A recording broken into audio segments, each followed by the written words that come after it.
about $447,000, and that unassigned fund balance is kind of your basket where you can kind of take funds as needed.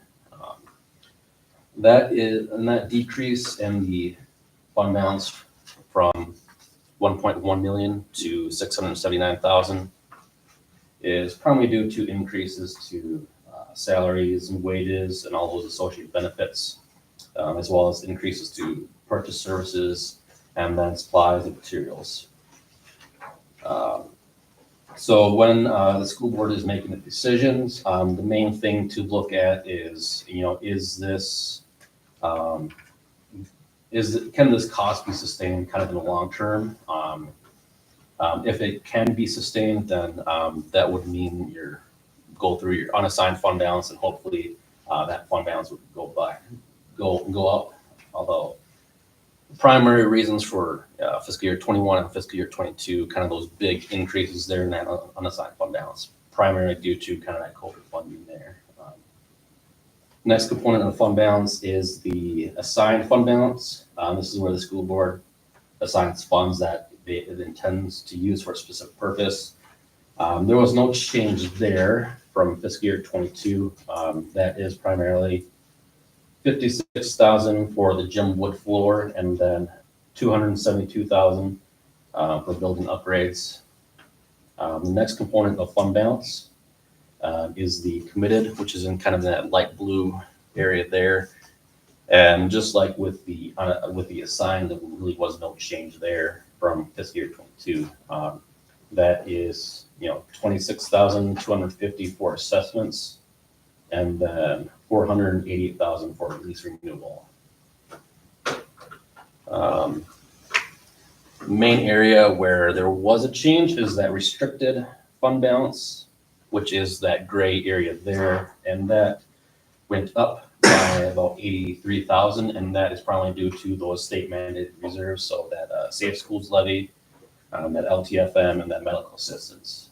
Those increases there kind of increase that restricted fund balance. And then it's a little hard to see, but there's a tiny sliver of green at the top there, and that is the non-spendable fund balance, and that is no change from fiscal year 22. That was balance of $8,750.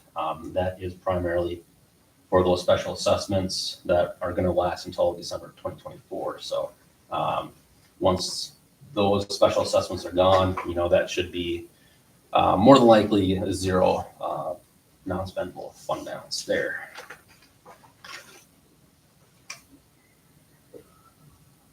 Let's see. And the next fund is the food service fund balance. As you can see, it has increased over the past 5 years. As far as from fiscal year 22 to fiscal year 23, that fund balance is relatively comparable between the 2 years, with 234,000 last year and then 226,000 this year. So there was, although it's comparable, there was just a slight decrease, which is mainly due to kind of a decreased federal funding in that food service fund. Because of that COVID pandemic, the federal government provided a lot of funding for school districts, which went into that food service fund through changes in that food service program. Past few years, I believe it was like a free and reduced lunch. As of fiscal year 24, kind of that program has kind of ended there.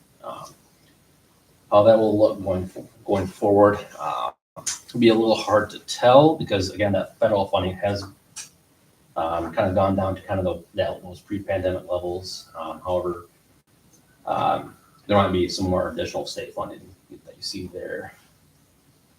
Another thing, as far as this food service fund balance, the state has a requirement that there's a net cash resource limitation, and that is where that's kind of the maximum fund balance that's really kind of allowed. Generally, that is kind of your average operating expenses divided by 3 months. So operating expenses for the food service was 535,000, and then with a 9-month school year, kind of going by a 3-month requirement, that would be 178,000. So your food service fund balance is a little bit over that 178,000. The good news is that the state has changed that requirement to 6 months, kind of having 6 months of expenditures kind of in a reserve for fund balance, and anything over that being hopefully spending down. That 6-month maximum is 356,000. So your food service fund balance is kind of in between that 3-month and 6-month requirement there. So the good news is you don't have to spend anything down yet, unless it goes over that 356,000 food service fund balance requirement there. The next one is the community service fund balance. As you can see, there's been kind of a steady increase since fiscal year 21. That is primarily the result of increased revenue from state and federal funding sources. There was significant insurance recovery in that community service fund of about 800,000. However, that insurance recovery kind of offset some of the costs that are in that community service fund. So with those revenue, that insurance recovery kind of offsetting some of those costs, the main thing left over to create kind of an increase in fund balance was that state and federal funding.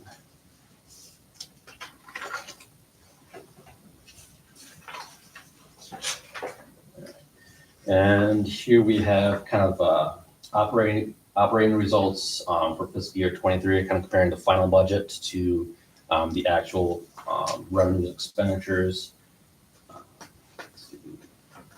So in the general fund, as you can see, revenues were a little bit under, revenues were under budget, and expenditures were very close to that budgeted amount. Primary reason for that decrease or that comparison between the final budget and the actual results in revenue, primarily due to federal funding. I believe the budget, let's see, if you look on page 20 of the statements there, you can kind of see that budgetary comparison for the general fund. And let's see, so you can see the final budget for federal sources was about a little bit over 1 million, and the actual results for that federal revenue that came in was about 680,000. So yeah, that's the primary reason why that those revenues came in a little bit under budget there. Otherwise, food service fund revenues were over budget, and expenditures were a little bit over budget, primarily due to more federal revenues being received than anticipated, and higher costs for supplies and food in that food service fund, causing expenditures to be more than anticipated there. Community service fund, both revenues and expenditures exceeded budgetary projections. So with revenue, again, that was due to state and federal sources kind of coming in a little bit more than projected. And then, yeah, that 800,000 budgetary difference with expenditures, again, primarily due to purchase services and supplies and materials, mostly due to that that pool fire and all the related materials and services related to kind of cleaning that up and getting that ready. And then, yeah, debt service, there's not really a budget there related to that. So, but yeah, revenues for that were $66. And Should part of that have been covered by insurance for the pool? right, yep, it was pretty much covered by the pool, but that insurance recovery, since that's not exactly a typical, it's not exactly a revenue that you typically see from year to year in operations. That is kind of an other financing source that we have down below that. So What page is that on? Page 22 of the financial statements. Okay. Yeah, you can see budget revenues, the community service fund, 324,000, and actual revenues were 346,000. Expenditures, budget of 346,000, and actual expenditures of 1.14 million. Again, that's just because, those expenditures related to cleaning were shown in that expenditure line item. But again, because insurance recovery is not your typical function of that community service fund, and it's not revenue that you typically see from year to year, like property taxes, state revenue, like summer preschool or anything like that.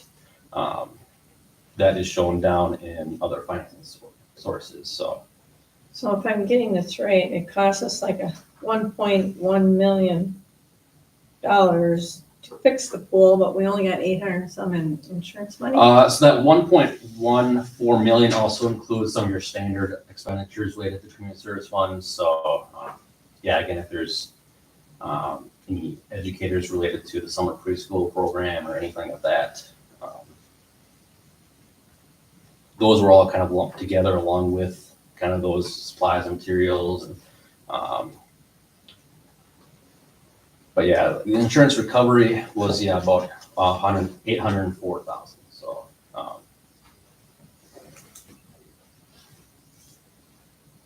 It's quite a difference. In percentage. right, yep. Yeah, so if you don't include that 800,000 or so that would relate to the pool, that would probably give you an excess of revenues over expenditures of about $3,000. So because right now we have an excess of revenues or a deficiency of expenditures of revenues under expenditures of 801,000. But if you were to take out some of those expenses related to that pool, the pool fire and the cleanup and everything, that would probably get a little bit closer to more of revenues over expenditures for that fund.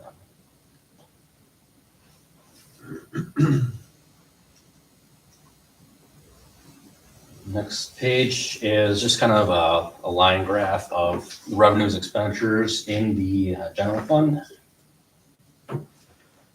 As you can see, revenues were up increased about 74,000 from fiscal year 22 to fiscal year 23. And then expenditures increased 623,000. Main source of that kind of slight increase in revenue for the general fund is state funding. That saw a little bit of an increase or a significant increase to special education aid, as well as that LTFM aid and literacy incentive aid. But yeah, as far as expenditures, there were increases to your salaries, wages and benefits, purchase services, and supplies and materials. Only a portion of those expenditures were covered by coded funding. The rest caused that kind of an increase there. Looking forward to fiscal year 24, I kind of looked at that real quick. Budget expenditures of 9.49 million, and then budgeted revenues of 9.5 million. So,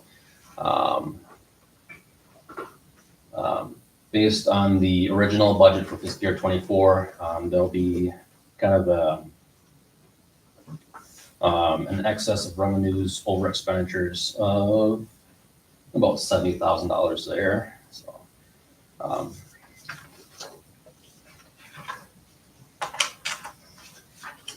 next we've got kind of a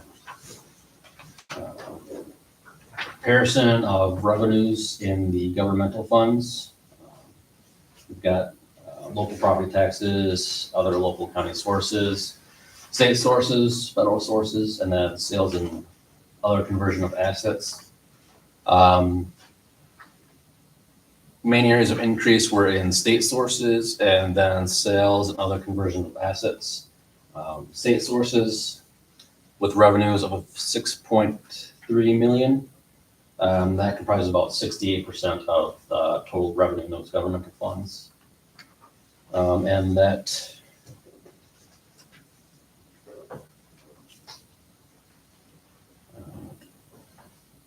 so yeah, that will increase by about $76,000 compared to fiscal year 22.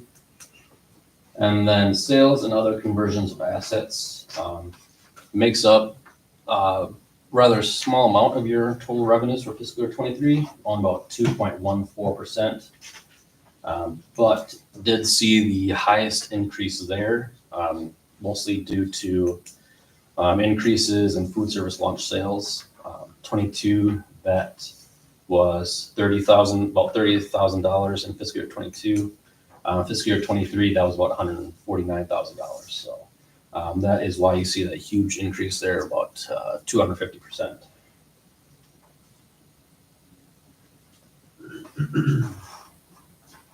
Otherwise, moving on to expenditures. This kind of shows what the district kind of spent its funds on, and as you can see, it's fairly consistent across most categories. Salaries and wages and employee benefits, those were about 53% of total expenditures. And that is primarily due to, just increases in contracted salary and wage growth. And that increase is also along with your benefits there. 34% of total expenditures were in purchase services. And that increased from fiscal year 22 by about 42%.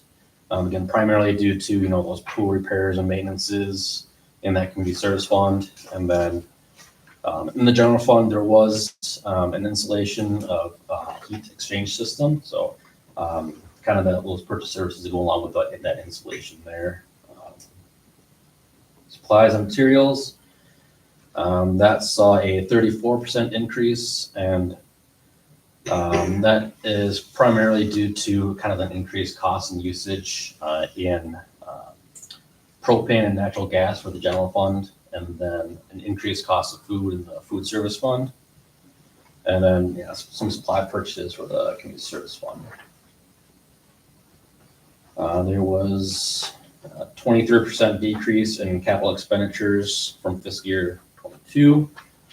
And then as far as other expenditures, that big increase of about 135% is mainly due to TRA special funding situation where the state basically funds a little bit of that pension. So we have to record that expense and associated revenue with that. So that is why that other expenditures increased so much, because there was no special funding situation last year. This year there was, and it was a material amount, so we had to record that, and that's why you see that increase of 135%.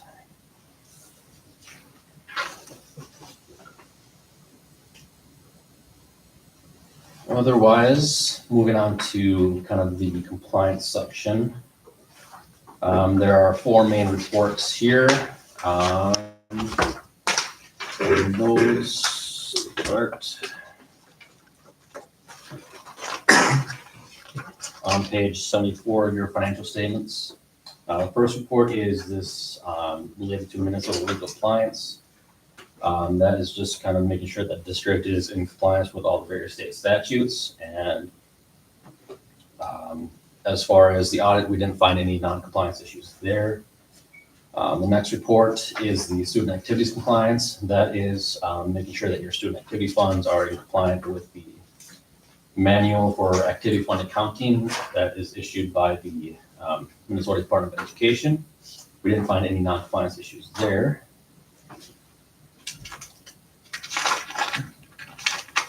The next report is the report on government auditing standards. It's kind of two reports that are combined into one. There's one on internal control and another on compliance and other matters. We didn't find any issues related to compliance, but there are two significant deficiencies we noticed as far as internal control, and those are both pretty standard significant deficiencies that we see within school districts related to limited segregation of duties and then auditor prepared financial statements.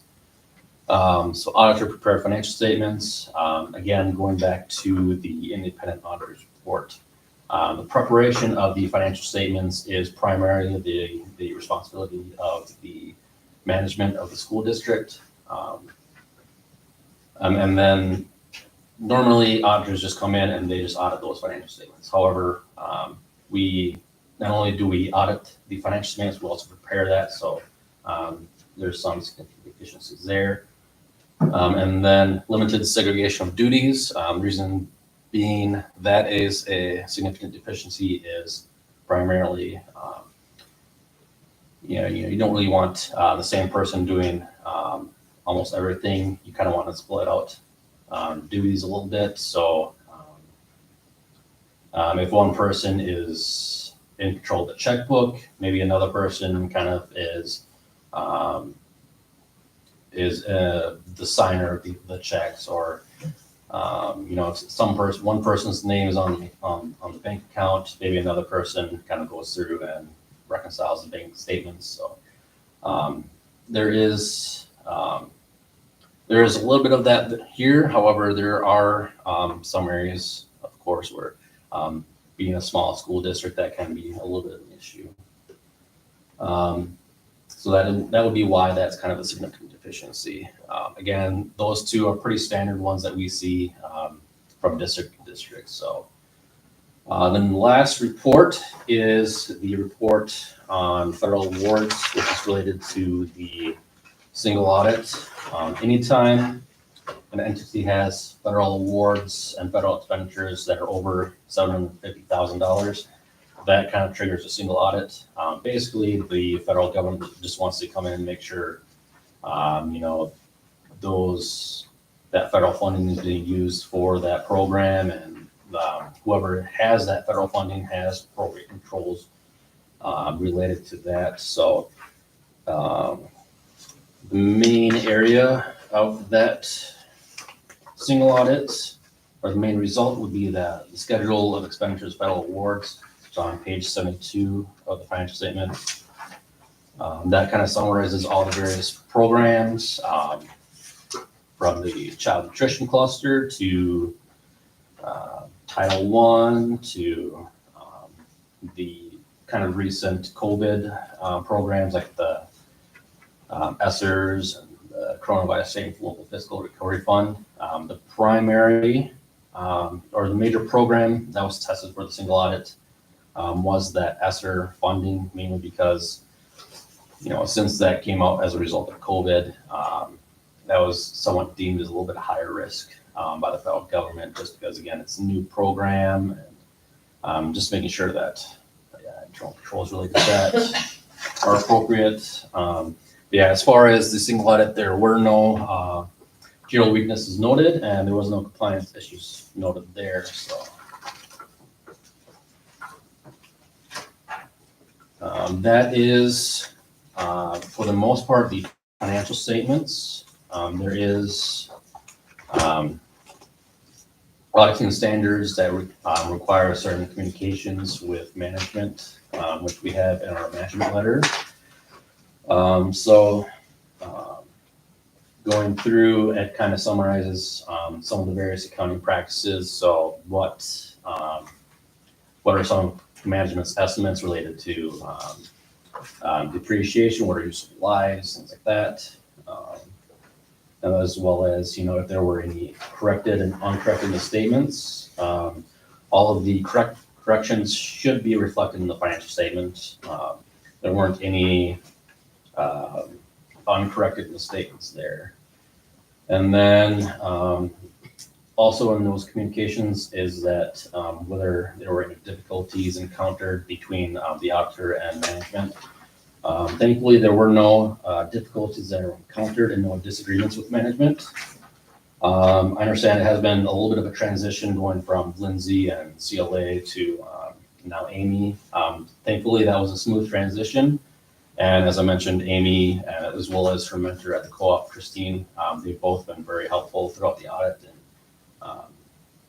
getting us documents and answering questions. And also, as I mentioned, there hasn't really been any difficulties in coming with that either. So, and no disagreements there. Any kind of adjustments that we thought were appropriate were made on the district's books there. Otherwise, just some recommendations. These are some recommendations that I kind of were from prior years that just had been kind of happening over and over, and there has been some improvement. The first one is with authorized signers. So the district has some accounts open at F&M Bank, and the authorized signers on those accounts are Dale Brandsoy and Penny Christie. Obviously you can see how that could be kind of somewhat of an issue there and pose some kind of risk. It's probably a little bit too extreme, but it's somewhat similar to a divorce. If you're getting a divorce, you don't exactly want your ex to have their name on your bank account, because then they can just come in and take all that money. So I'm not saying that it's going to happen with Dale and Penny as signers on those accounts, but that is somewhat of a risk posed with having their name under those accounts. And then the other recommendation is related to student activity funds. Again, this is kind of an issue the past few years. Main reason being that in fiscal year 23, when we did our testing, some of the statement of purpose forms were missing. There weren't any lists of officers on those various student activities. And then some expenditures were also missing signatures by those student representatives. So overall, those are just really those two recommendations that we have. Again, those were kind of the same issues that kind of lingered from last year. And those are issues that Amy is aware of and she's tracking, and there's progress being made on that end. And in the sense that in my last discussions with her, she's been in my last discussion with her, she's definitely been gearing towards getting kind of those signers off those accounts, and working towards getting all those required documents for the student activity fund. So that being said, that is pretty much all we have here. We have contact information there. Justin McGraw is the partner at CDS, and it's primarily his name that is kind of signing off on these statements. And then I've also got my my contact information there. I'll also kind of stick around a little bit. If there are any questions after the meeting, I can certainly give my contact information, my business card. Otherwise, are there any questions out there or comments? Any questions from the board for David?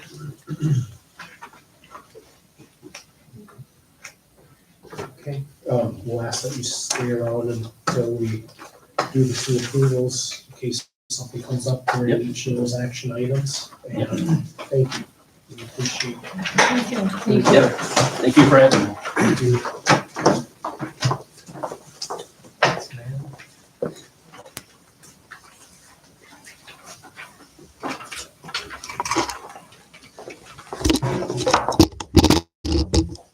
Bringing up the cameras. No, let's go.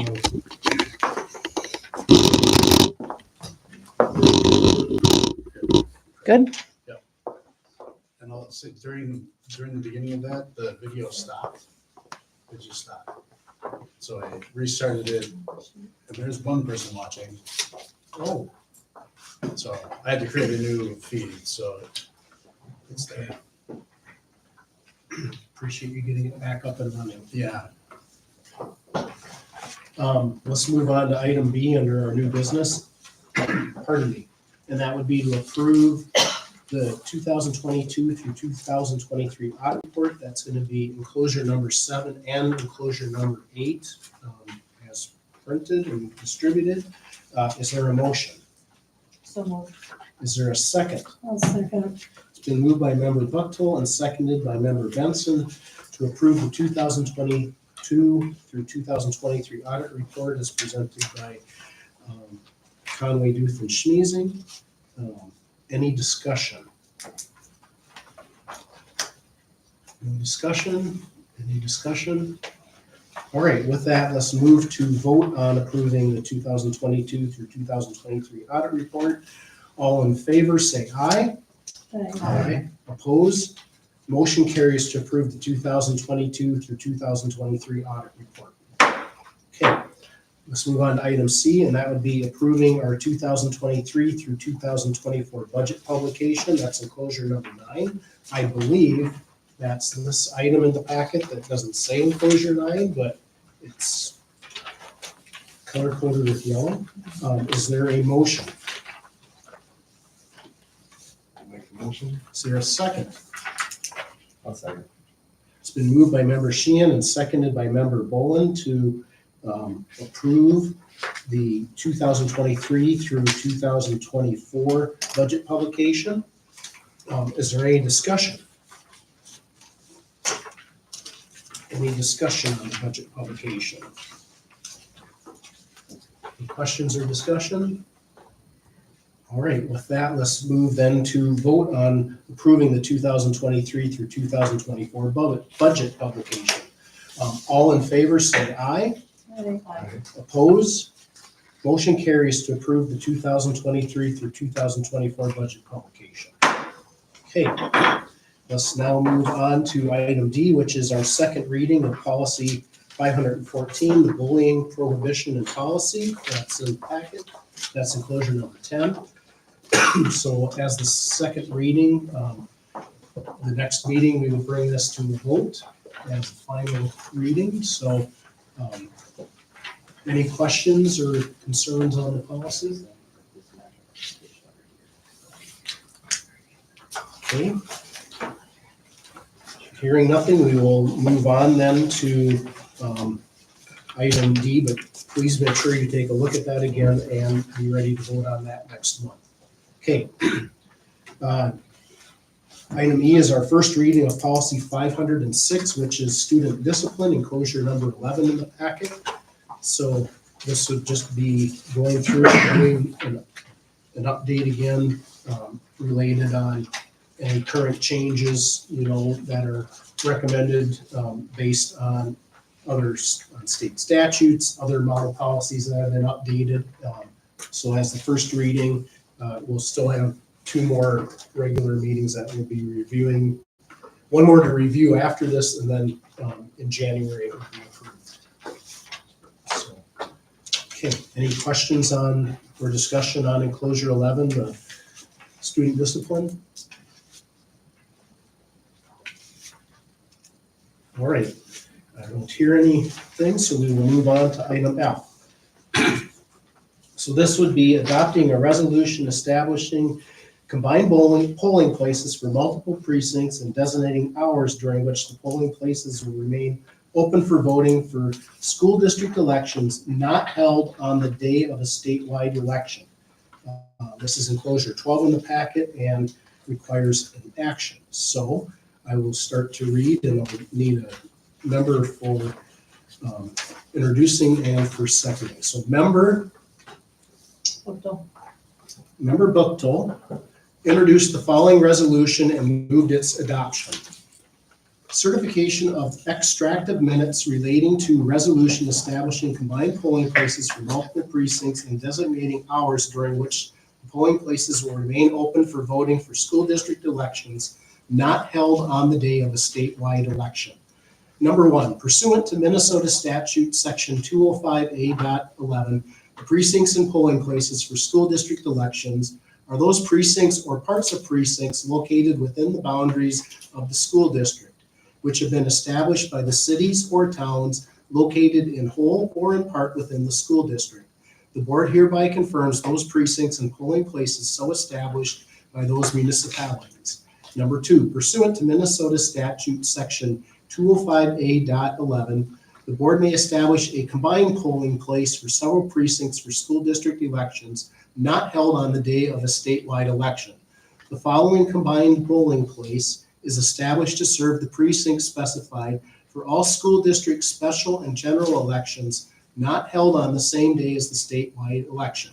Precinct number 1 will be the combined polling place of Bird Island, Olivia, Lake Lillian Public Schools located at 701 South 9th Street, Olivia, Minnesota 56277.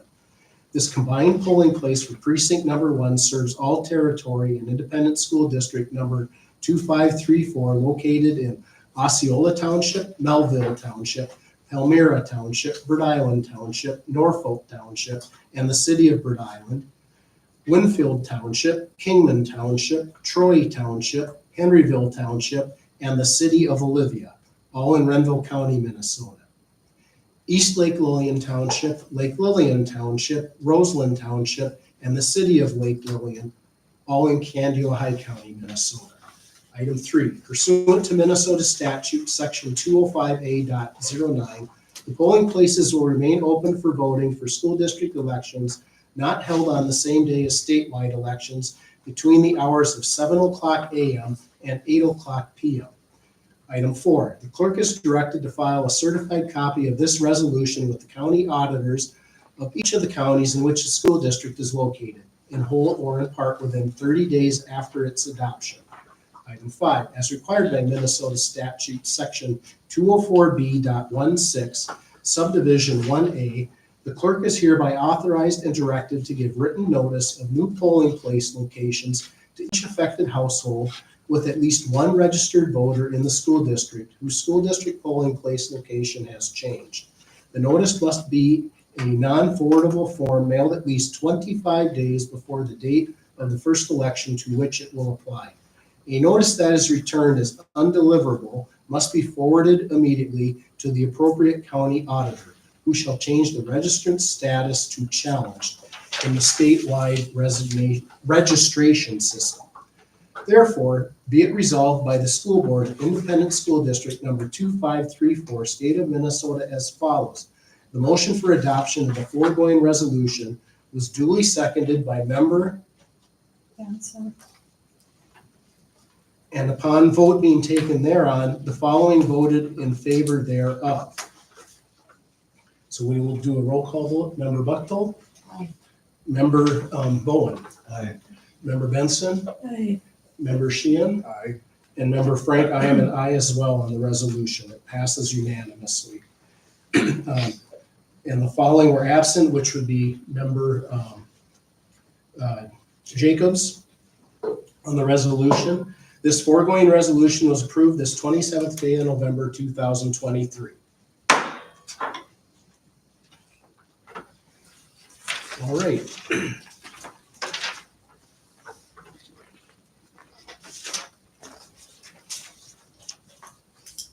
Okay, let's move on to item G. Yep, that's approve a resolution of governing board supporting Form A application to Minnesota State High School League Foundation. Now that's enclosure 13 in our packet.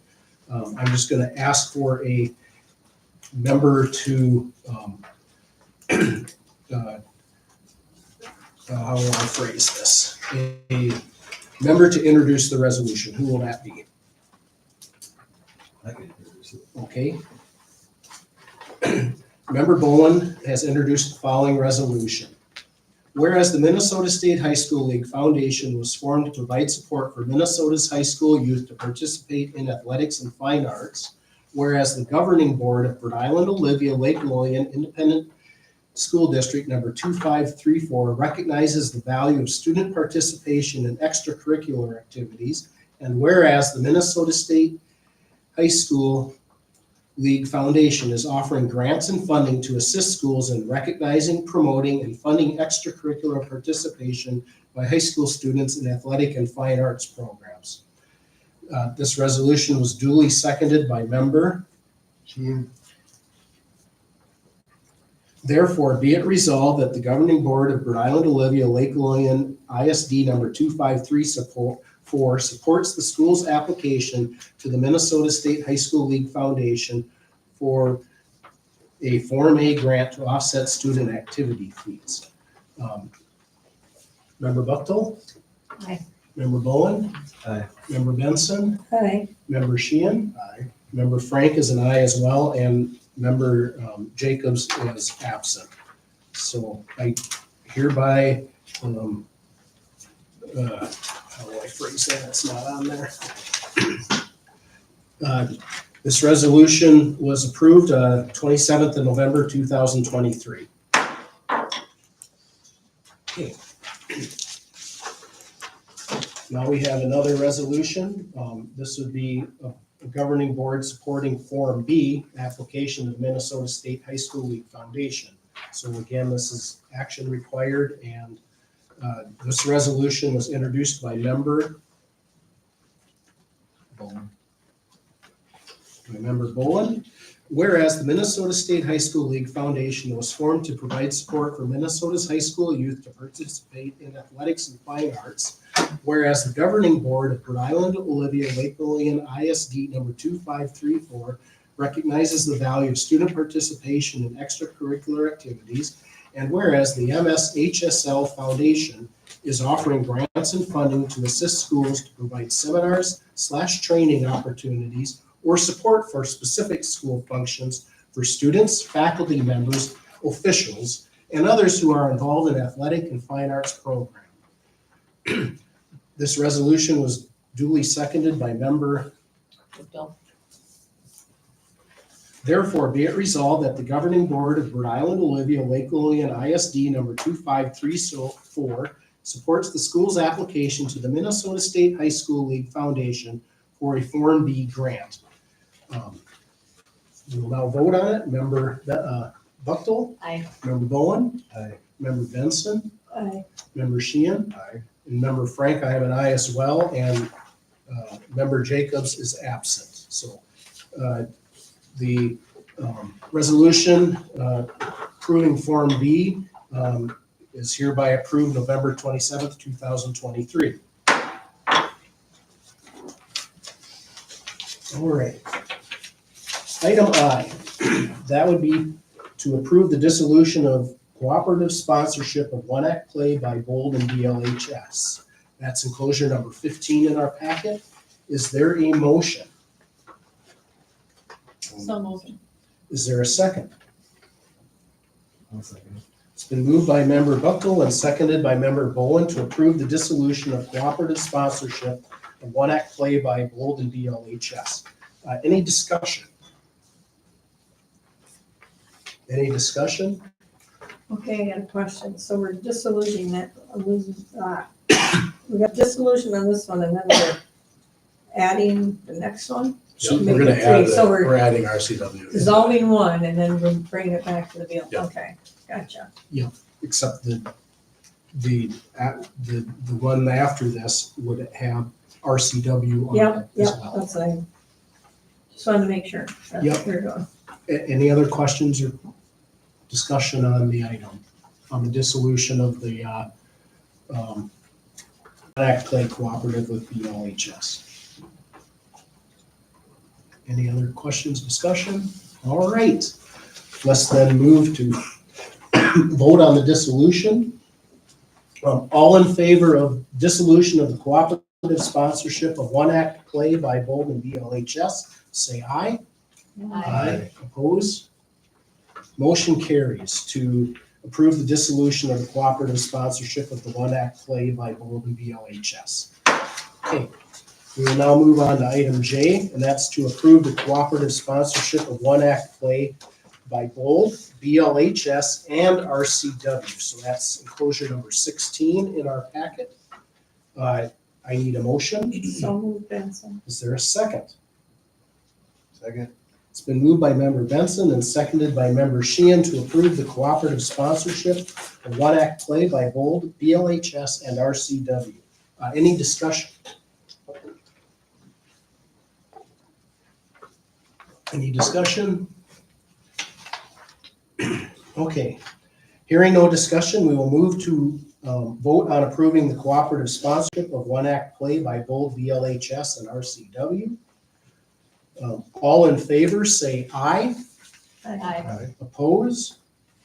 Motion carries to approve the cooperative sponsorship of One Act Play by Bold, BLHS, and RCW. All right. Now we're on to item K, which is to adopt a resolution for outstanding achievement of Bold students. And that's a resolution which we'll fill in as we go. So Member Benson introduced the following resolution and moved its adoption. The resolution to recognize student outstanding achievement. Whereas the school board of Independent School District number 2534 adopted a resolution on November 27th, 2023 to recognize outstanding achievement by its students. Whereas the Bold football team qualified for the academic gold standard of the Minnesota Football Coaches Association. Whereas Tate Sheehan was named to the Class A academic all-state football team. Whereas Addison Nake was named to the Class A all-state honors for volleyball. The school board commends you on your hard work, dedication to your sport, team, program, and school. The motion for adoption of the foregoing resolution was duly seconded by member Bowen. And upon vote being taken thereon, the following voted in favor thereof. Member Buckle? Aye. Member Bowen? Aye. Member Benson? Aye. Member Sheehan? Aye. And member Frank is an aye as well. And member Jacobs is absent. So the resolution is declared and adopted today, November 27th, 2023.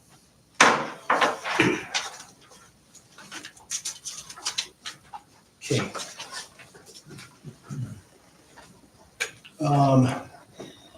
Item L, accept the resignation of Tracy Buckville, school board member, effective December 31st, 2023. I need a motion.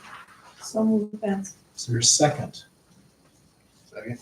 It's been moved by member Benson and seconded by member Sheehan to accept the resignation of Tracy Buckville, school board member, effective December 1st, 2023. Any discussion? Thank you for your service. Thank you. You got one more month. Do I need to abstain? Yes, you do need to abstain. Any other discussion? Just a question, how many years have you served on school board, Tracy? 9. This is my 9th year. 9th year, so thank you. Any other discussion? All right, with that, we'll proceed to vote, and it will just be a voice vote. We don't need to do a roll call, but note that member Buckle is abstaining. All in favor of accepting the resignation, say aye. Aye. Oppose? Motion carries to accept the resignation of Tracy Buckle, school board member, effective December 31st, 2023. All right, item M. That would be to approve a burger basket at the Olivia Legion as a fundraiser for the Bold Prom Committee. Is there a motion? So moved. Is there a second? Second. It's been moved by member Bowen or member Buckle and seconded by member Bowen to approve a burger basket at the Olivia Legion as a fundraiser for the Bold. Is that the prom committee or after prom committee? After prom, actually. No, it's actually the prom committee. It is the prom, okay. Yeah. Is that what they're called? Okay. So for the Bold Prom Committee, I thought I would clarify that, just in case. Is there any discussion around that? Any discussion? Okay. Anyone know the date of it? They needed board approval to get a date, Ah, that's for sure. so good thing they haven't set a date yet. Okay. With that, any other questions or discussion? Okay, then let's move to vote on approving a burger basket at the Olivia Legion as a fundraiser for the Bold Prom Committee. All in favor, say aye. Aye. Oppose? Motion carries to approve the burger basket at the Olivia Legion as a fundraiser for the Bold Prom Committee. Okay. With that, then we have item 9, which is to adopt a resolution to acknowledge and accept gifts, grants, and bequests. So we will start this and go forward. So, Member Sheehan introduced the following resolution and moved its adoption. Whereas Caliber Power Sports Accessories has generously donated $2,000 worth of trailer accessories to the Bold Industrial Tech Program. Therefore, be it resolved by the Bold School Board to gratefully accept this gift. The motion for adoption of the foregoing resolution was duly seconded by Member Buchtel. And upon vote being taken thereon, the following voted in favor thereof. Member Buchtel. Aye. Member Bowen. Aye. Member Benson. Aye. Member Sheehan. Aye. And Member Frank, I am an aye as well. No one voting against. And Member Jacobs is absent. So this foregoing resolution was approved this 27th day of November, 2023. All right, we have 2 upcoming dates. The first one would be December 18th. We would have our regular board meeting at 7:00 p.m. here in the district office. And then on January 3rd, 2023, put that on your calendar. That'll be our organizational meeting for the upcoming year. That'll take place at 6:00 p.m. here in the district office. And that's where we'll put new board officers in place, set board committees, and all that we need to for the upcoming year. So And that's a Wednesday, right? Yes. it's Wednesday. Wednesday. Yeah. So with that, I'll entertain a motion to adjourn. So moved, Benson. Is there a second? Second. It's been moved by Member Benson and seconded by Member Sheehan to adjourn. Any discussion? Any discussion? Okay, hearing no discussion, we'll move to vote. All in favor to adjourn this regular board meeting, say aye. Aye. Oppose? Motion carries to adjourn at 8:25 p.m. You guys are welcome to come forward and get signatures by any board